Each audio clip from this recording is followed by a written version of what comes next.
So welcome. Just like you said, it's the graveyard shift, so... Well, I had an amazing panel. Obviously, some people who I know before, but we're all connected, and I think it was something that we can be proud of. I'm really happy to have done it. Thank you. So what do you think about the event after all? So far, amazing. It's brilliant to see different markets. Everyone has different challenges, different opinions. I think what's important is that we encourage a bit of conversation that sometimes is difficult, which we had today, which is great. I think there's no one sitting here saying yes, yes, yes. Everyone's debating, so it's really healthy. What do you think is the most exciting recent trend in brand communications and creativity?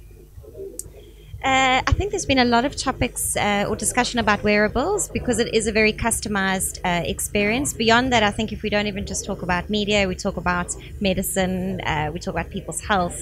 I hope there's going to be more collaboration with brands in that section, encouraging people actually to be healthy by using technology. Thank you very much. Thank you.